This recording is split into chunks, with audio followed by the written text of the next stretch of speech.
So here's the deal. We have to go into this last round and we need everything. We need to qualify on pole, we need to win this race, and we need our main competition to finish third. So this is a tall order. But if we don't give it our all, then there's no reason that we should be even showing up at this race.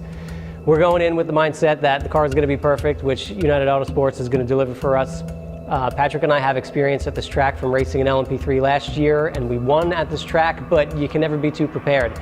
We had an opportunity to get down here in Miami to visit GPX Lab by my good friend Jeff Siegel, who created this driver development space. He's got an amazing simulator. He's got full data analysis. We've got all the tools that we need to really prepare ourselves. We've got a model of the LMP2 car specifically that we're racing, exact with final drive, all the gear ratios, all the stuff that we need to kind of replicate the experience so that when we show up in Sepang, we are ready to hit the ground running. What typically happens with turn one is you'll overslow a little bit towards the end, and then you get into the maintenance throttle.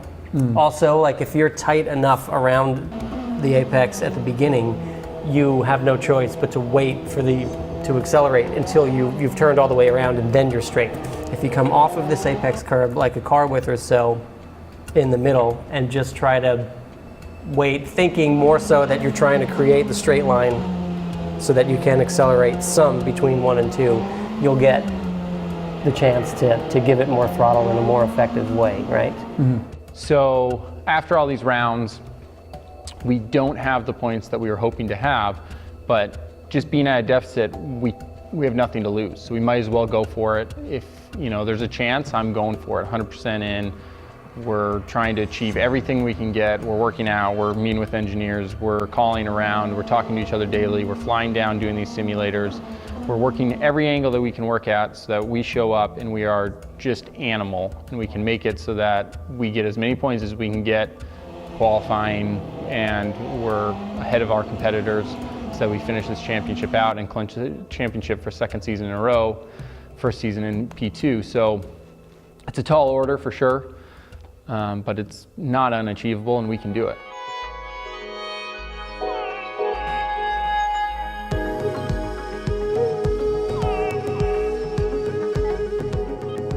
So on Thursday we had a half day to kill before we needed to check in with the team, do the track walk that evening. So we went into the city of Kuala Lumpur, which is about an hour from the airport. Gonna head into town, check out the Petronas Towers, maybe the Batu Caves. And man, we saw some cool stuff. We went up the Petronas Twin Towers, such a cool building. Architecture is really neat. It looks very like X-Men state of the art, even though it was built in '98 or so. Then we went to the Batu Caves, really cool. It's a bunch of stairs, very steep stairs that head up into these caves. Giant sculptures, there's monkeys, it's hot, there's tons of people. It's a temple in the middle of this, I want to say it's a mountain, right? And then there's caves in it. I don't know anything about it. And you don't really get to read a lot of the information because it's not in your language. So we're visiting all these really cool places on all these trips, but typically we're not really learning much about the history of what it is we're seeing until we get on the old Google and check it out. So, but really interesting to see this stuff.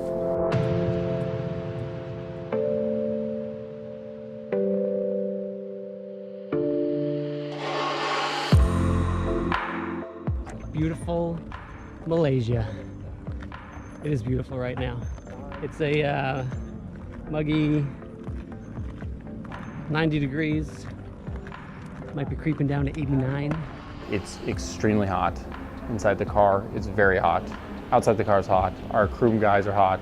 The mechanics are hot. In the car, we're hot. The heat soak, all the competitors at lunch are just talking about how hot they get. The second they get out of the car, they're just limping.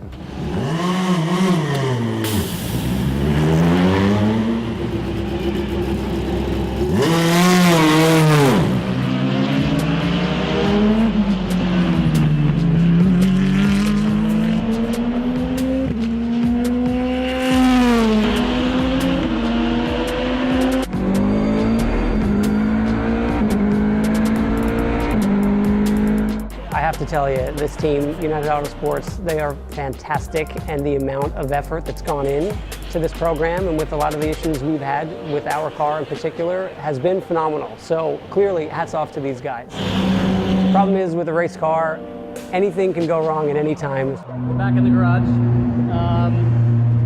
Engine issues are getting worse. It's really confusing because as soon as we got the car out of the container, the guys here for this race, the guys went full on the car to inspect everything from Thailand, you know, because right after the race they had to ship the car, basically get it into a container and ship it here. So they changed the engine, they changed all the sensors, they changed so many things to try to make sure they had a bulletproof plan coming here. And although it's a different form of issue, we still have a major issue. And they're working as hard as they can. You can see behind me, they're just destroying their tools, going at it. The car's hot. It's not running. The thing is blistering hot, and they're all over it. It's not a good situation, but hopefully these plug wires, these plugs change it around for us, and yeah, then we can finally get to work on our lap times.